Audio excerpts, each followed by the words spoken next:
मेरे भाई थोड़ा सा यार पीछे ले लो, पीछे ले लो या फिर उस साइड ले लो। बस बस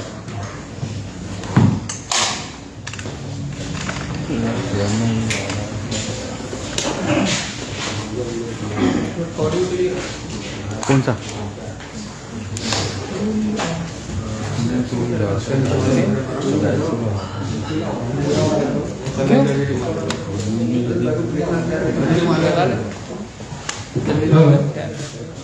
साथियों, आज ये जो प्रेस कॉन्फ्रेंस बुलाई गई है वो Bharat Mukti Morcha, Buddhist international network और राष्ट्रीय पिछड़ा वर्ग मोर्चा के माध्यम से प्रेस कॉन्फ्रेंस है। तो आज इस आए हुए प्रेस कॉन्फ्रेंस में सभी साथियों का मैं स्वागत करता हूं और मैं आग्रह करता हूं माननीय प्रोफेसर विलास खरात साहब को कि जो है इसकी प्रस्तावना जो प्रभारी हैं बुद्धिस्ट इंटरनेशनल नेटवर्क और भारत मुक्ति मोर्चा है। उन्हीं का है, मेरा नहीं आ रहा। देखो सम्मानीय जर्नलिस्ट भाइयों, आज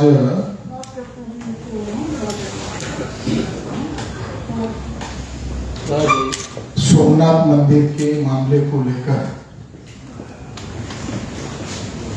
बुद्धिस्ट इंटरनेशनल नेटवर्क के द्वारा सोमनाथ मंदिर ट्रस्ट के ट्रस्टी चेयरमैन माननीय नरेंद्र मोदी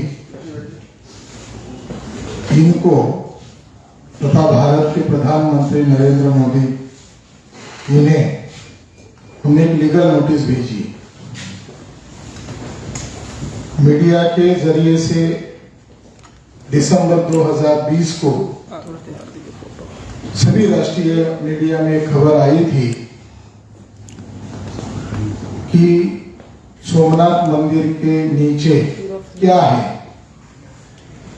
इसका जीपीआर सर्वे के द्वारा आईआईटी गांधीनगर के आर्कोलॉजिस्ट लोगों ने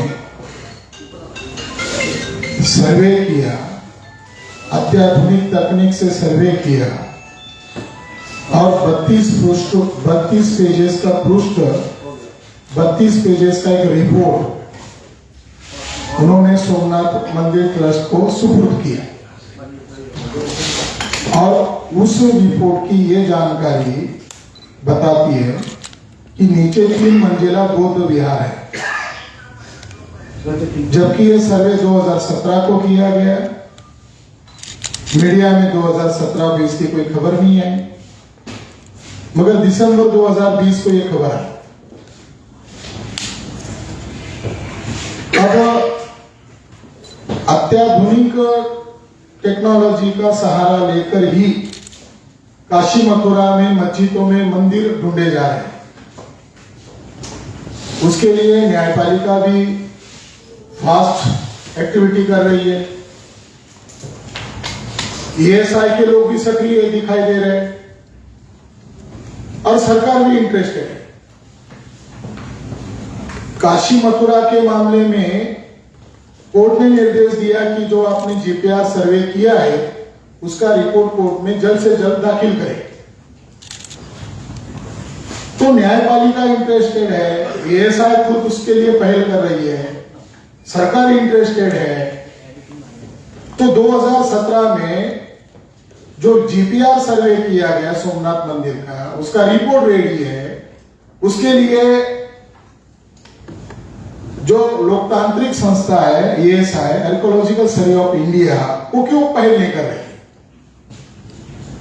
नरेंद्र मोदी देश के प्रधानमंत्री है, भारत के बाहर जाते हैं तो बुद्ध के जय जयकार करते हैं, बुद्ध के नाम पर लंबे भाषण देते हैं और इंडिया में आते ही बुद्ध को भूल क्यों जाते हैं? तो हमारा ये लीगल नोटिस के जरिए से ट्रस्टी चेयरमैन होने के नाते नरेंद्र मोदी को हमें जवाब देना होगा या कोर्ट में आकर जवाब देना होगा। अगर उसके नीचे 3 मंजिला बुद्ध विहार है तो उसके वो हिस्टोरिकल एविडेंस है, वो दुनिया विश्व धरोहर है। इतिहास को कड़ी जोड़ने वाली होगी, उसके अंदर ढेर सारे आर्कियोलॉजिकल एविडेंसेस है, वो देना। कल अभी गुजरात में खबर आई,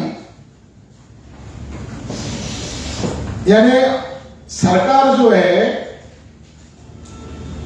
और जो सरकारी संस्था है ESI या न्यायपालिका,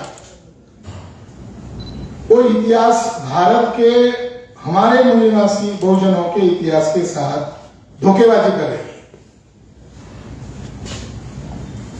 कल दिव्य भास्कर की गुजराती एडिशन की खबर में यह छप कर आया कि केंद्र सरकार पैसा दे रही है।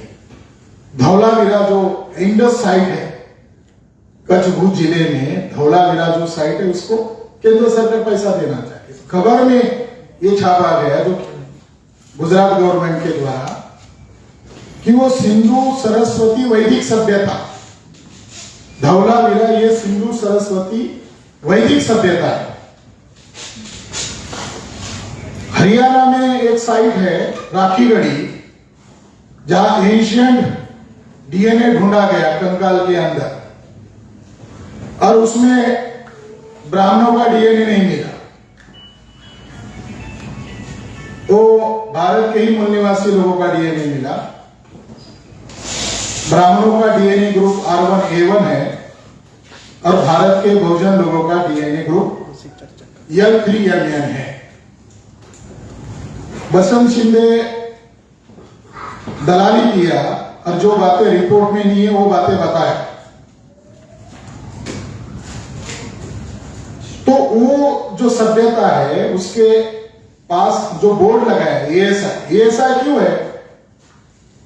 क्योंकि ESI के पास वैज्ञानिक मापदंड है, उनके पास अथॉरिटी है। पहली बार ESI के द्वारा वहां पर जो बोर्ड लिखा गया, वहां पर भी लिखा गया वैदिक सरस्वती सभ्यता। तो मूल निवासी बहुजनों के इतिहास पर ये डकैती डाला जा रहा है। ये वैदिक सभ्यता कैसी हो सकती है? वर्ण व्यवस्था, जाति व्यवस्था, उच्च नीचता, गैर बराबरी, ये सभ्यता कैसी हो सकती है? महिलाओं की गुलामी। और सरस्वती नदी के संदर्भ में ये गप कर रहे हैं, उनके पास कोई जवाब नहीं है। ये फेक नदी है, काल्पनिक नदी है, उसका आर्कियोलॉजिकल कोई एविडेंस नहीं है, उसका भौतिक कोई आधार नहीं है। सरस्वती नामक नदी नहीं है, कल्पना है, मीत है। और इंडस कल्चर ये भारत के मूल निवासी लोगों का है। चाहे धौलावीरा एक्सकवेशन हुआ, चाहे राखीगढ़ी का एक्सकवेशन होने वाला है, अभी कंकाल मिला है, मगर जो कुछ टीले की जो खुदाई हुई है वहां तो उनका कोई यज्ञ वेदी नहीं मिला, घोड़े के अवशेष नहीं मिला, और यही स्थिति है। तो एंशिएंट साइट का विकृतीकरण करके ब्राह्मणों का वर्चस्व थोपने के लिए ब्राह्मणों को मूल निवासी घोषित किया जा रहा है, यह अतिक्रमण है। और दूसरी तरफ यह अभी गंभीर मामला है। यह किताब RSS के सीताराम गोयल के द्वारा 2 वॉल्यूम्स में पब्लिश किया है, जिसका टाइटल है Hindu temples what happened to them. इसके अंदर 1800 मस्जिदों को विवादित घोषित किया है और 1800 मस्जिदों में मंदिर के अवशेष है या मंदिर है ऐसा दावा किया है। यह किताब 1990 में RSS के अरुण शौरी और अन्य साथियों ने मिलकर उसको प्रकाशित किया, सीताराम गोयल ने। इसका रिप्रिंट एडिशन मेरे पास है। जो बातें यहां लिखी गई है उन्हीं बातों पर केंद्र सरकार, बीजेपी, RSS के लोग काम कर रहे हैं विभिन्न राज्यों में। हिंदू मुसलमान, ये जो RSS की थ्योरी है, इसके आधार पर विवाद खड़ा किया जा रहा है। अभी मैं जौनपुर से आया, जौनपुर में एक अटाला मस्जिद है, उसको घोषित किया जा रहा है अटाला देवी मंदिर है, और जौनपुर में 15 मस्जिदों को डिस्प्यूटेड घोषित किया। तो ये 1800 मस्जिदों का मामला नहीं है, बल्कि हमारा यह दावा इस प्रेस कॉन्फ्रेंस के माध्यम से कि उसके नीचे एशियन बुद्धिस्ट मॉन्यूमेंट्स है। सम्राट अशोक के द्वारा 84,000 स्तूप और विहार बनाए गए थे, वो कहां गए? वो तो एक्वायर कर लिए गए, वो कब्जा किया गया। आदि शंकराचार्य का शांकर दिग्विजय, ये हिस्टोरियन लोग इसको प्रमाण मानते हैं।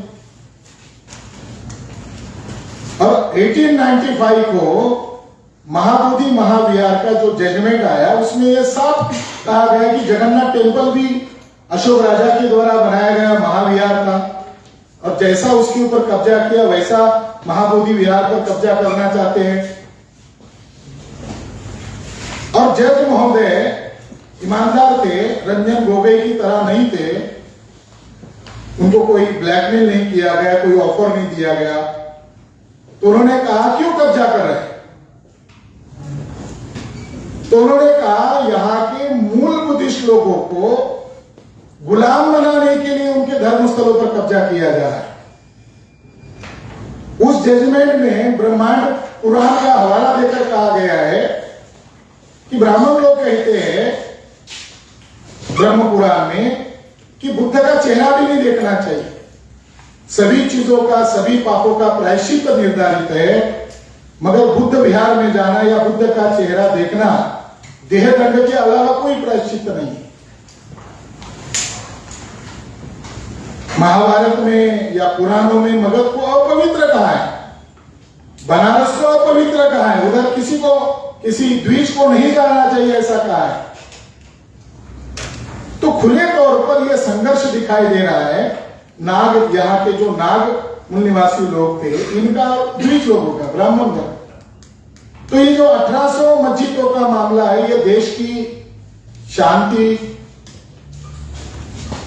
व्यवस्था को खराब करने का मामला है, और भारत के SC ST OBC के लोगों को प्रतिक्रिया के रूप में हिंदू बनाने का एक षड्यंत्र है।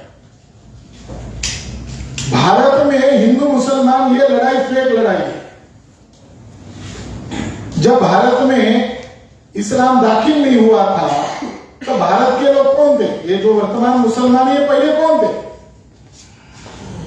अल बरूनी एक बड़ा हिस्टोरियन है, वो इंडिया में आए थे।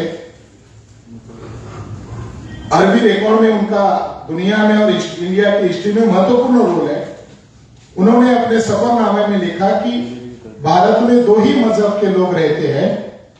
एक मजहब का नाम बमनीय धर्म है, यानी ब्राह्मण धर्म, और दूसरे मजहब का नाम समनीय धर्म यानी श्रमण धर्म। बौद्ध धर्म का पर्याय नाम श्रमण धर्म। यानी 11वीं शताब्दी में दो ही धर्म के लोग रहते थे। जिसे आज हिंदू धर्म कहा जा रहा है, स्वामी दयानंद सरस्वती को भागवत जी भूल गए होंगे, हम नहीं भूले हैं।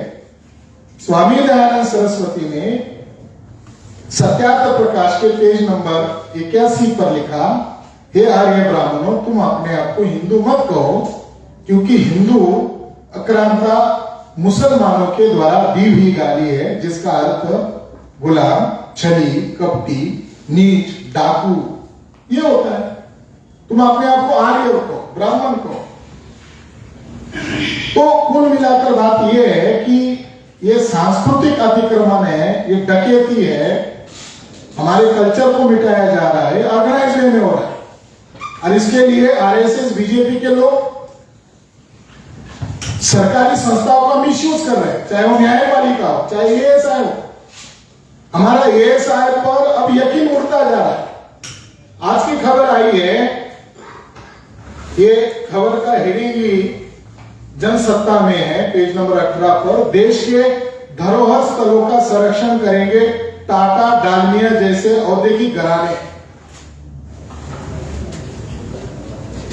महाराष्ट्र में फडणवीस गवर्नमेंट जो थी, उन्होंने छत्रपति शिवाजी महाराज के जो किले थे उनको होटल्स, रेस्टोरेंट, बार्स बनाने का अध्यादेश निकाला था, वहां विरोध हुआ, फिर उनको अध्यादेश पीछे लेना पड़ा। क्या शाक्यमुनि तथागत बुद्ध के सेंटर बार बनाए जाएंगे, डांस बार बनाए जाएंगे, मैरिज हॉल बनाए जाएंगे, हनीमून सेंटर बनाए जाएंगे? टाटा बिरला बाटा को देश बेच दिया गया है, अंबानी को देश बेच दिया है। अब हमारा मूल निवासियों का कल्चर बेचने का नरेंद्र मोदी सरकार ने ऐलान किया है। तो हम आज प्रेस कॉन्फ्रेंस कर रहे हैं, कल हम सड़क पर उतरकर आंदोलन करेंगे। और एएसआई का हेड ऑफिस यहां है, हम लाखों की संख्या में सड़क पर उतरकर अब तक दिसंबर भारी संख्या में हम एएसआई के मुख्यालय पर भी आएंगे। और तमाम भारत के अंदर 31 राज्यों में 550 जिलों में हम इसका विरोध करते हैं। धन्यवाद। साथियों, अगली कड़ी में मैं चौधरी विकास पटेल जी को आमंत्रित करता हूं, जो कि राष्ट्रीय पिछड़ा वर्ग मोर्चा के राष्ट्रीय अध्यक्ष हैं, माननीय चौधरी विकास पटेल जी।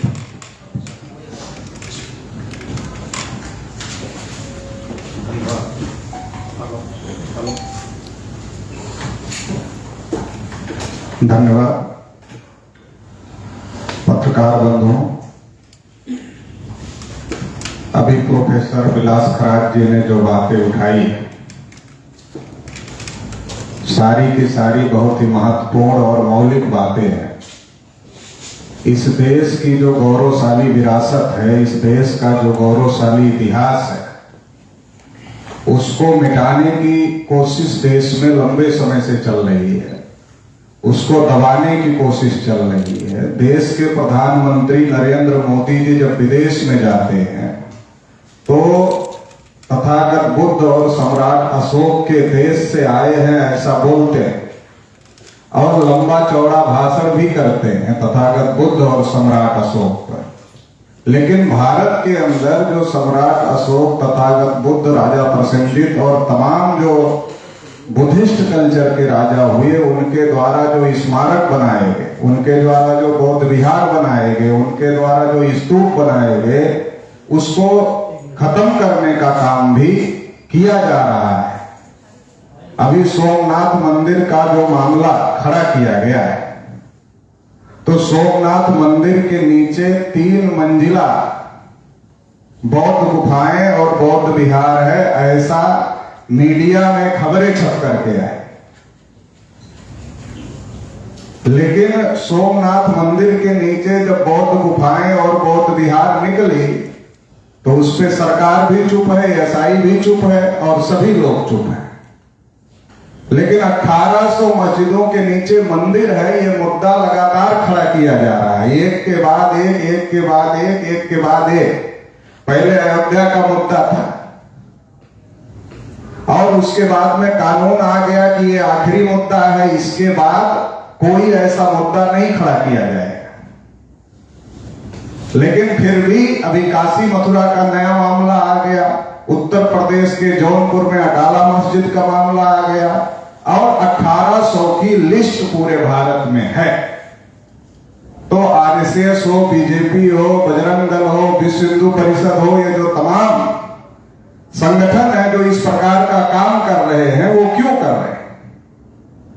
वो इसलिए कर रहे हैं कि इस देश में जो ब्राह्मण है वो अल्पसंख्यक है, 3.5%, और 3.5% लोग लोकतंत्र में अपने वोट से गांव में सरपंच का चुनाव नहीं जीत सकते। अगर उन्हें प्रधानमंत्री बनाना है तो उसके लिए उन्हें जन समर्थन चाहिए। तो जन समर्थन, वो ओबीसी के लिए कोई काम ऐसा तो कर नहीं रहे कि ओबीसी उनको जन समर्थन दे। एससी के लिए, एसटी के लिए, या देश में किसान, मजदूर, नौजवान, महिला, इनके लिए ऐसा कोई काम नहीं कर रहे हैं कि उनको बड़े पैमाने पर जन समर्थन मिले। तो इसलिए वो देश में हिंदू और मुसलमान का विवाद खड़ा करके जन समर्थन हासिल करना चाहते हैं और इसके लिए लगातार कोशिश चल रही है। और इसमें जो सबसे बड़ा नुकसान हो रहा है वो ओबीसी समाज के लोगों को हो रहा है। ओबीसी समाज के लोगों को दोनों प्रकार से इसका नुकसान हो रहा है। एक तो जो तथागत बुद्ध की, सम्राट अशोक की जो गौरवशाली विरासत है, वो हमारी गौरवशाली विरासत है, उस विरासत को छुपाया जा रहा है, उस विरासत को दबाया जा रहा है, उसको खत्म करने की कोशिश की जा रही है। ये बहुत बड़ा हमारा नुकसान है। और और इससे भी बड़ा नुकसान और भी है कि जो संवैधानिक हक अधिकार हमको मिले भारतीय संविधान में, तो जब मंदिर और मस्जिद का मामला खड़ा हो जाता है तो जो संवैधानिक अधिकार है वो मामला हवा में उड़ जाता है। जैसे जब 90-92 में मंडल कमीशन का मामला चल रहा था, तो बाबरी मस्जिद और राम जन्मभूमि का मामला खड़ा कर करके उस मामले को दबा दिया गया और मंडल कमीशन केवल आंशिक रूप से लागू हुआ, पूरी तरीके से मंडल कमीशन अभी तक भी लागू नहीं हुआ। मंडल कमीशन की 90 में केवल एक सिफारिश लागू हुई और बाद में एक सिफारिश और लागू हुई। अभी तक केवल 2 सिफारिश मंडल कमीशन की लागू हुई, बाकी का सारा मंडल कमीशन लागू नहीं हुआ। ऊपर से क्रीमी लेयर भी लगा दिया गया और इसका नतीजा यह रहा कि भारत सरकार का कार्मिक मंत्रालय यह कहता है कि 79.2% क्लास 1 क्लास 2 की सर्विसेज में ब्राह्मण और तत्सम ऊंची जाति के लोगों का कब्जा है। तो ये क्यों है? क्योंकि मंडल कमीशन के साथ धोखाधड़ी हुई, मगर इस धोखाधड़ी को ओबीसी समझ भी नहीं पाया। क्यों नहीं समझ पाया? क्योंकि उस समय ओबीसी बाबरी मस्जिद और राम जन्मभूमि की लड़ाई लड़ने में व्यस्त था, इसलिए वो समझ नहीं पाया और उसका नुकसान हो गया। जो लोग बाबरी मस्जिद और राम जन्मभूमि की लड़ाई लड़ रहे थे, जब राम मंदिर का ट्रस्ट बना तो कम से कम उनको उसमें जगह देनी चाहिए थी, मगर एक भी ओबीसी को राम मंदिर के ट्रस्ट में जगह नहीं दिया। विनय कटियार, कल्याण सिंह, उमा भारती, परवीर तोगड़िया, जो बड़े बड़े चेहरे थे मंदिर आंदोलन के, शिलान्यास तक में बुलाया नहीं, किसी को जगह नहीं दिया और सारे के सारे चुप इसलिए है कि सुप्रीम कोर्ट ने कहा कि मंदिर तो वहां बनेगा, लेकिन बाबरी मस्जिद गिराना गलत था। तो जिनका नाम गिराने में है, अगर वो ज्यादा बोलेंगे कि हमको ट्रस्ट में जगह दो, हमको राजनीति में सक्रिय करो, तो बाबरी मस्जिद वाले केस में ही सरकार उनको अंदर डालने का काम कर देगी, इसलिए डरे हुए हैं और चुप हैं। तो ओबीसी का इस्तेमाल हो रहा है हिंदू और मुसलमान के नाम पर। वास्तविक जो ओबीसी का प्राचीन कल्चर है वो हिंदू का कल्चर नहीं है, ब्राह्मणों का कल्चर नहीं है, वो बुद्धिज्म का कल्चर है, मगर इसको दबाया गया और जो बुद्धिज्म का हर कल्चर था उसका ब्राह्मणीकरण किया गया और ब्राह्मणीकरण करके हर चीज ब्राह्मणों ने अपने हिसाब से हमारे लोगों के ऊपर थोपने का काम किया और उसकी वजह से ये सारी चीजें हो रही। इसलिए इस बात को अब समझने की जरूरत है। 90-92 में बाबरी मस्जिद का मामला खड़ा करके ओबीसी की लड़ाई को कमजोर किया गया। आज जब देश भर में जाति आधारित जनगणना और संख्या के अनुपात में हिस्सेदारी की लड़ाई बहुत ज्यादा तेजी से आगे बढ़ रही है, तो आज उसको दबाने के लिए फिर काशी मथुरा जैसे विवाद खड़ा किए जा रहे हैं, अटाला मस्जिद जैसे विवाद खड़े किए जा रहे हैं। इसलिए इसको रोकना पड़ेगा, क्योंकि इसमें हमारा नुकसान हो रहा है, ओबीसी समाज का सबसे ज्यादा नुकसान हो रहा है और केवल ओबीसी का नहीं, एससी एसटी का भी नुकसान हो रहा है, किसान, मजदूर, नौजवान, महिला, सबका नुकसान हो रहा है। क्योंकि जब हिंदू मुसलमान के मुद्दे खड़े होते हैं तो जो आम मुद्दे हैं, आम जनता के जो मुद्दे हैं वो हवा में उड़ जाते हैं और धार्मिक ध्रुवीकरण के नाम पर चुनाव होते हैं और उससे जो ब्राह्मणों की पार्टियां हैं, कांग्रेस, बीजेपी, उनको धार्मिक ध्रुवीकरण का फायदा होता है और समाज को नुकसान होता है। इसलिए जो बुद्धिस्ट इंटरनेशनल नेटवर्क के द्वारा जो ये आंदोलन घोषित किया जा रहा है, राष्ट्रीय पिछड़ा वर्ग मोर्चा की तरफ से हम लोग इसका जाहिर समर्थन करते हैं और पूरे देश भर में पूरी ताकत के साथ इस आंदोलन को मजबूत किया जाएगा। अभियान चलाया जाएगा कि इस देश की जो गौरवशाली विरासत है उसको ना अडानी, अंबानी, टाटा, बिरला के कब्जे में जाने दिया जाएगा और जो ब्राह्मणवादियों के कब्जे में है, ब्राह्मणों के कब्जे में है, वहां से मुक्त कराया जाएगा। तमाम जो बड़े बुद्धिस्ट सेंटर हैं वो ब्राह्मणों के कब्जे में है, उसको मुक्त कराया जाएगा। और जहां जहां उनका कब्जा है, क्योंकि जब आप जमीन के नीचे की बात कर रहे हो तो जमीन के नीचे जिसका है उसको सुपुर्द करो, सोमनाथ मंदिर के नीचे जिसका है उसको सुपुर्द करो। नहीं तो जो कानून बना था अगर उसको मान लेते तो फिर नहीं होता ऐसा। लेकिन जब ऐसा कर रहे हो तो जो वास्तविक विरासत जिनकी है उनको सुपुर्द करना पड़ेगा, और इसके लिए हर लड़ाई में राष्ट्रीय पिछड़ा वर्ग मोर्चा पूरी ताकत के साथ में शामिल रहेगा। बहुत बहुत आभार, धन्यवाद। धन्यवाद माननीय चौधरी विकास पटेल जी। साथियों, मैं अभी आमंत्रित करना चाहूंगा माननीय वामन मेश्राम साहब, जो राष्ट्रीय अध्यक्ष हैं वाम से भारत मुक्ति मोर्चा, वह राष्ट्रीय संरक्षक हैं बुद्धिस्ट इंटरनेशनल नेटवर्क व राष्ट्रीय पिछड़ा वर्ग मोर्चा। तो मैं आमंत्रित करता हूं माननीय वामन मेश्राम साहब को, जो अपनी बात। मैं केवल 2-3 मुद्दे ही आप लोगों के सामने रखना चाहता हूं। पहला मुद्दा तो ये है कि जो प्रधानमंत्री का पद है,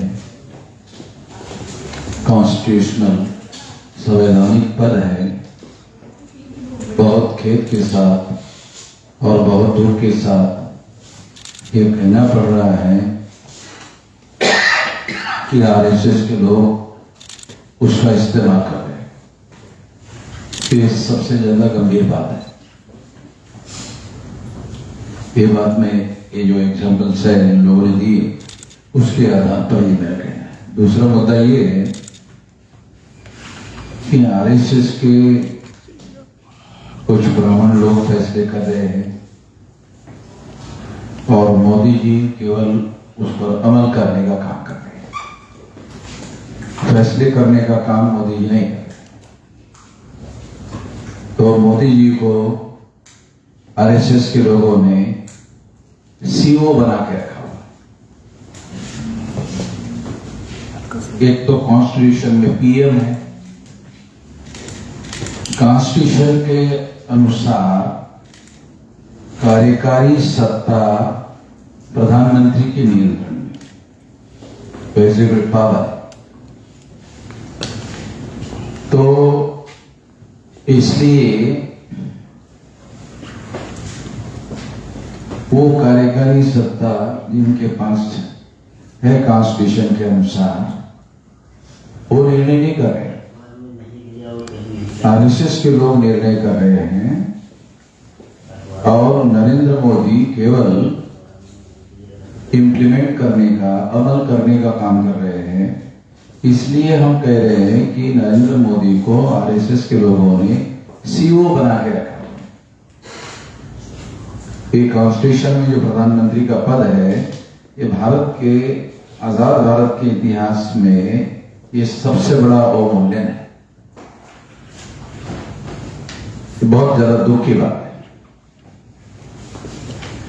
तीसरी महत्वपूर्ण बात यह है कि बुद्धिस्ट इंटरनेशनल नेटवर्क के द्वारा जो भी आंदोलन किया जाएगा, उस आंदोलन को सारे देश भर में हमारा 567 जिलों में 4000 से ज्यादा तहसीलों में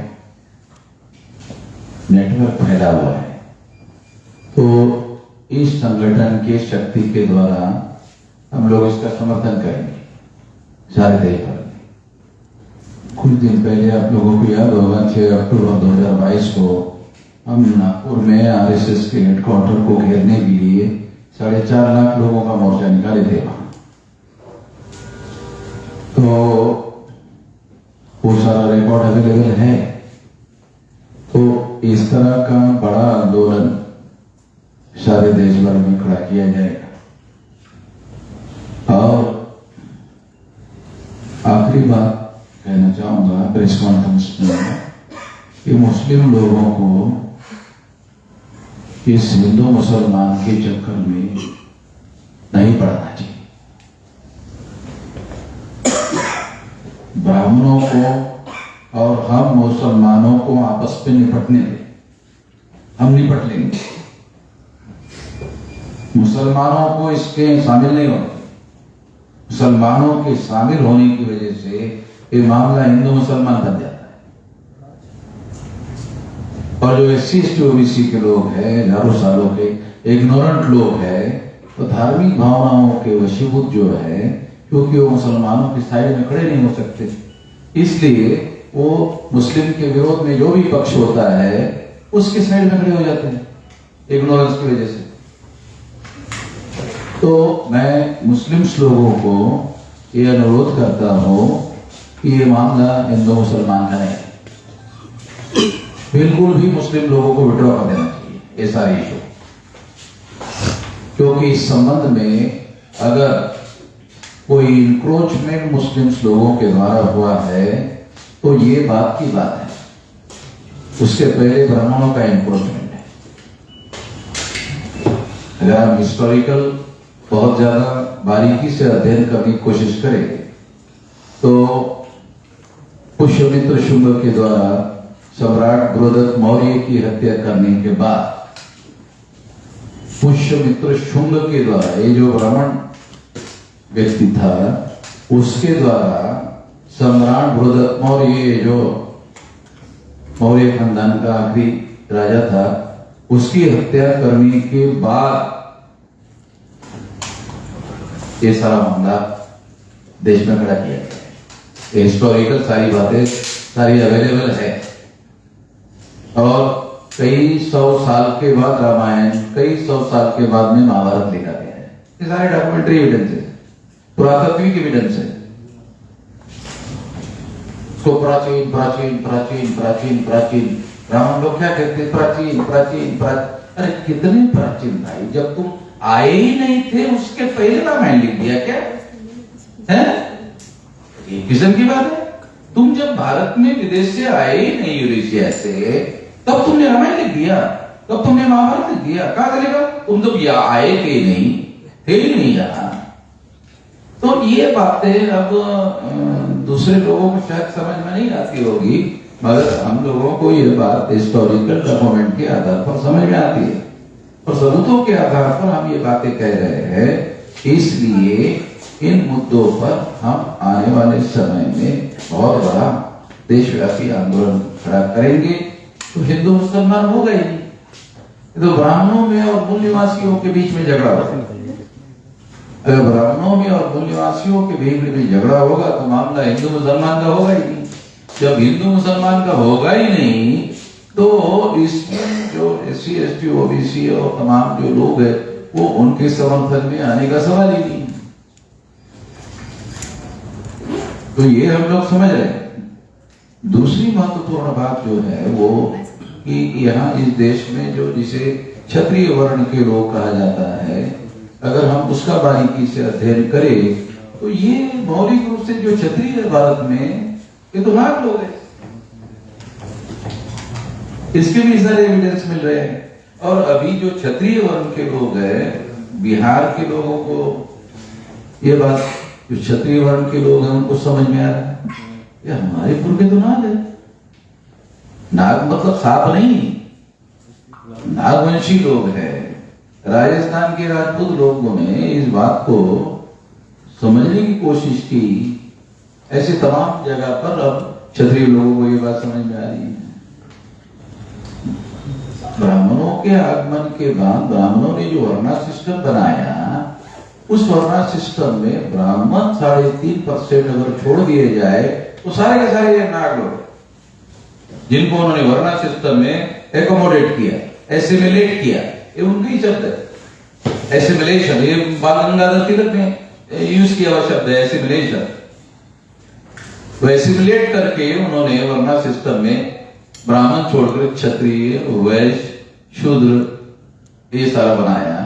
और फिर बुद्धिस्ट लोगों ने इनका वर्चस्व मानने से इनकार कर दिया, तो बुद्धिस्ट लोगों को ब्राह्मणों ने अच्युत घोषित किया। ये बात बाबा साहब अम्बेडकर ने जो अनटचेबल नाम का ग्रंथ लिखा, उसमें सारे के सारे प्रमाण के साथ प्रूव किए थे। अगर आप में से किसी ने अनटचेबल नाम का ग्रंथ पढ़ा होगा तो उसमें उनका कहना है कि बुद्धिस्ट लोगों को ब्राह्मणों ने अनटचेबल घोषित किया। सामान्य बात नहीं है। तो इसलिए ये जो कह रहे हैं, तो जो 1800 मंदिर जो है वो है, मस्जिदों का रेफरेंस देकर के कहा।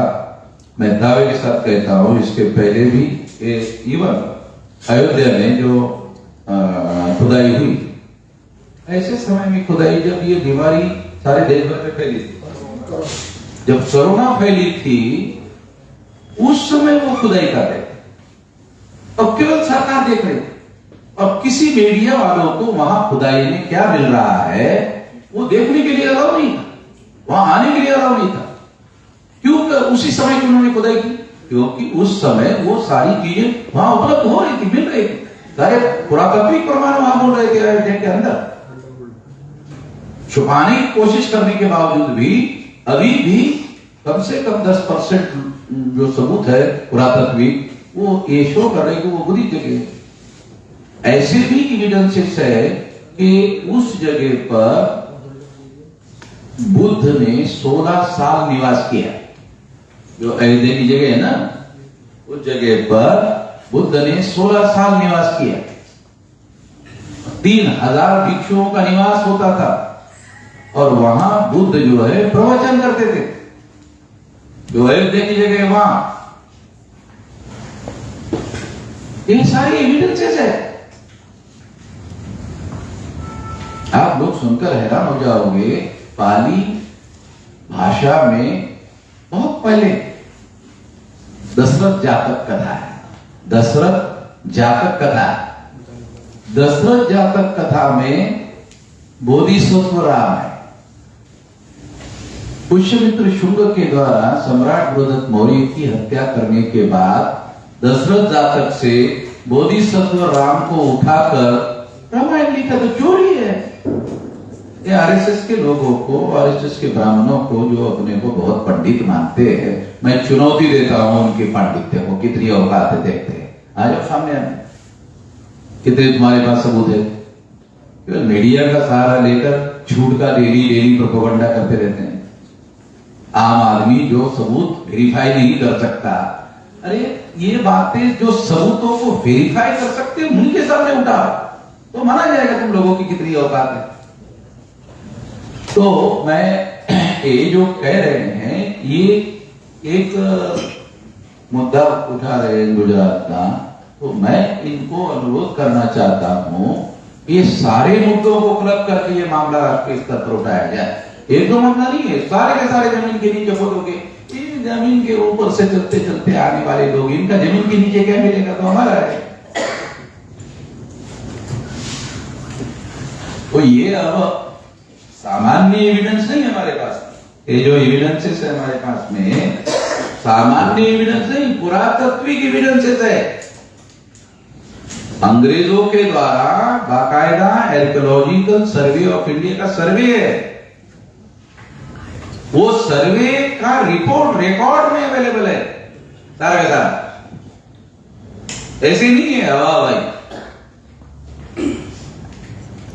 तो उसके आधार पर ये बात हो रही है। तो मैं उनको अनुरोध करता हूं कि तमाम मामलों को क्लब किया जाए और क्लब करके ये लड़ाई लड़ी जाए। हम लोग सारे देश भर देश का समर्थन करें।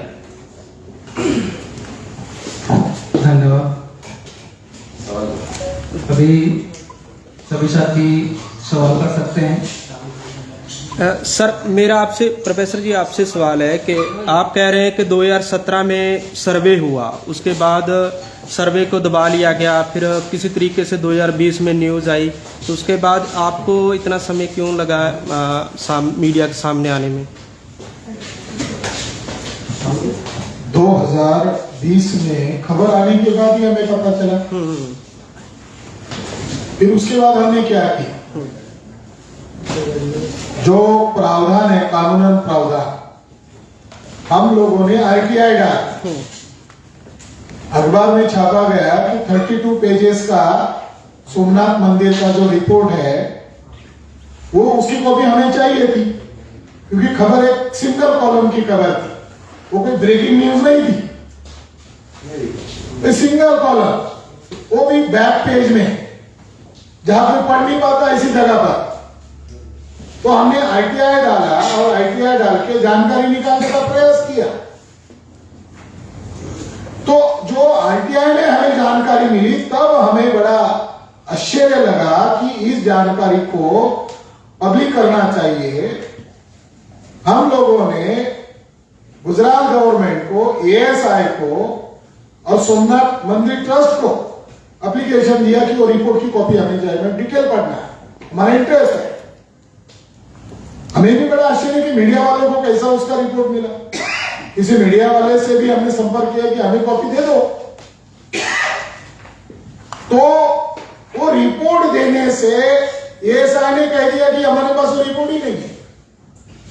बड़ा आश्चर्यजनक बात है कि सोमनाथ मंदिर का हिस्ट्री बता कर दो, इतनी बार आक्रमण हुआ, इतने बार लूटा गया, इतना सोना लूटा गया, ये जो थ्योरी बता कर दो, लोगों का दिमाग खराब किया गया था। ये रिपोर्ट सार्वजनिक होने से उनका सारा जो काल्पनिक इतिहास है वो मिट्टी में मिलने वाला। एएसआई ने जवाब दिया हमारे पास नहीं है, वो गांधीनगर आईआईटी के पास है। गांधीनगर आईआईटी को पूछा, उन्होंने भी देने से मना किया। तो आईटीआई के जरिए से हम अपील में गए कि उनको बंधनकारक है, वो सार्वजनिक करना चाहिए, देना चाहिए। तो यहां का जो आयुक्त है, केंद्रीय आईटीआई का जो आयुक्त है, उसने ऑर्डर निकाला कि इनको देना चाहिए। तो उन्होंने जवाब दिया कि वो हमने सुपुर्द कर दिया है और उसकी कॉपी हमें दी, हमें चाहिए था। उन्होंने कहा हमने ट्रस्ट को सुपुर्द किया है। और जो केंद्रीय आयुक्त है आईटीआई का, उसने भी बाद में उन्हीं लोगों का समर्थन किया और यह दलील दिया गया कि सोमनाथ ट्रस्ट के ऊपर यह बंधनकारक नहीं है कि वो रिपोर्ट दिया जाए, वो बंधनकारक नहीं है। तो सोमनाथ मंदिर ट्रस्ट का प्रमुख नरेंद्र मोदी है, ये नरेंद्र मोदी के इशारे पर यह काम चल रहा है। हमने अपील में उनको आर्गुमेंट किया कि गांधीनगर आईआईटी जो है वो सेंट्रल एम्प्लॉय है और उनको टैक्स पेयर लोग पेमेंट देते हैं, उनको बंधनकारक है। तो जानकारी में ये बात सामने आई कि ये जानकारी, ये रिपोर्ट वो लीक करना नहीं चाहते। Narendra Modi trustee chairman. और ये जो संस्था है एएसआई इससे पूर्ण नंगी हो जाती है। तो हमारे पास कोई एविडेंस आना चाहिए। 2020 में खबर आई, आईटीआई से हमें जानकारी आई, तो हमने फिर अभी लीगल नोटिस भेजा है। नरेंद्र मोदी को कोर्ट में तो जवाब देना पड़ेगा और हम आंदोलन की घोषणा आज की है, जनता के बीच में भी जाकर उनको जवाब देना पड़ेगा। आप जैसे ये कह रहे हैं कि सोमनाथ मंदिर के नीचे बौद्ध विरासत है जिसे ब्राह्मणों ने कब्जा किया है, तो एएसआई जैसी बड़ी कंपनी है या देश के प्रधानमंत्री जिसको आप ट्रस्टी बता रहे हैं उसके, ये सारे लोग चुप्पी क्यों हैं? उन्होंने भारत सरकार का हाँ विभाग है, तो ये सब उसको छुपा क्यों रहे हैं? इसके ऊपर उनकी चुप्पी क्यों है? मेश्राम साहब बोलते हैं कि ये अल्पसंख्यक लोगों का डेमोक्रेटिक संस्था पर कब्जा हुआ है।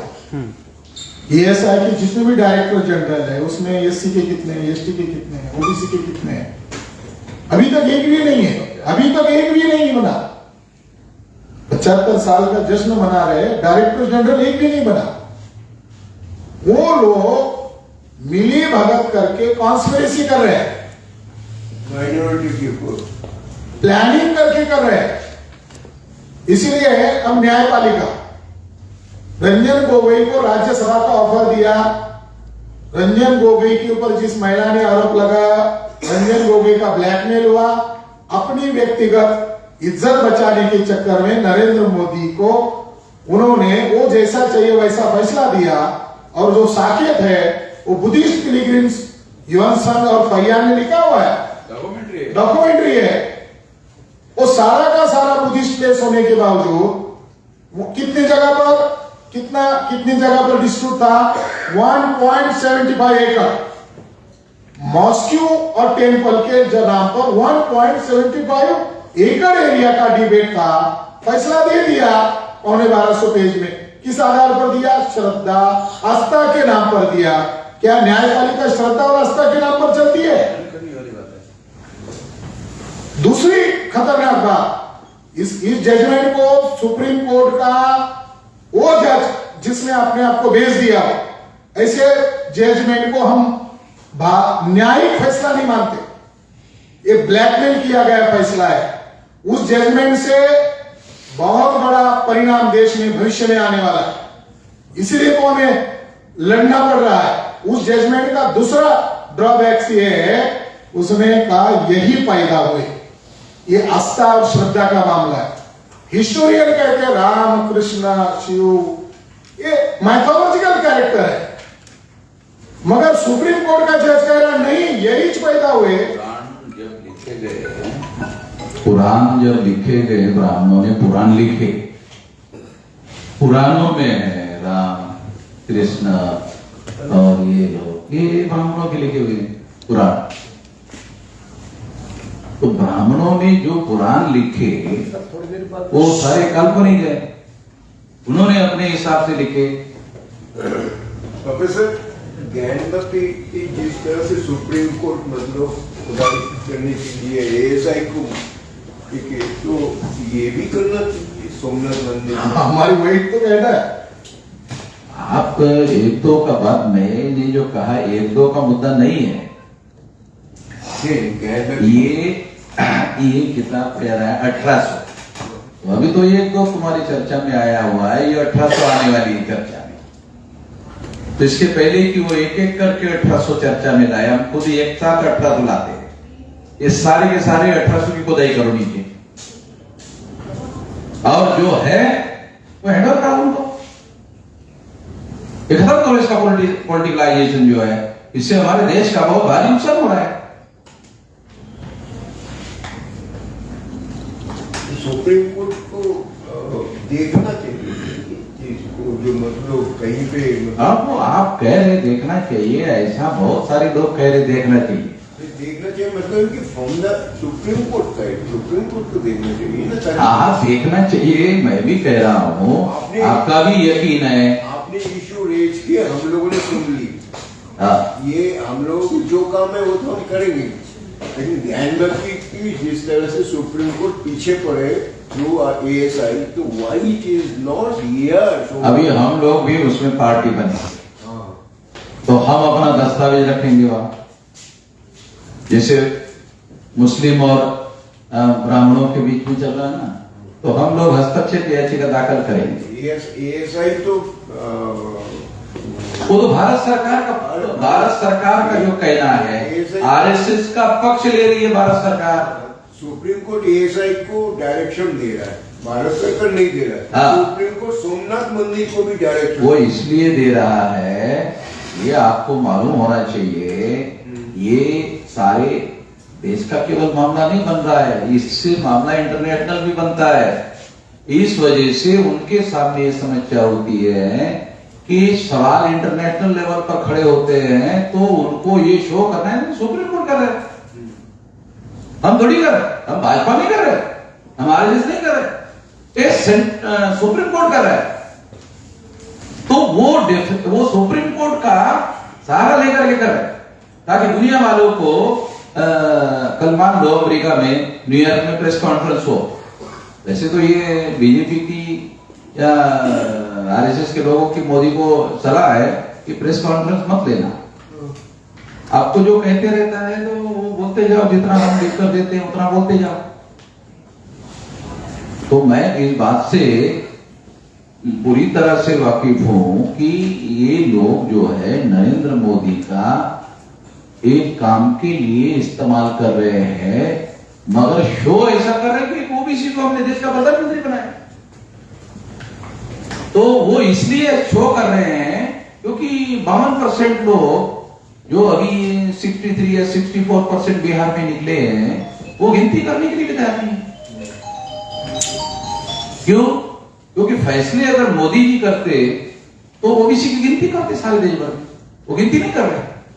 तो पॉलिटिकल इशू तो आई गए, ये ही पॉलिटिकल इशू है। देखो,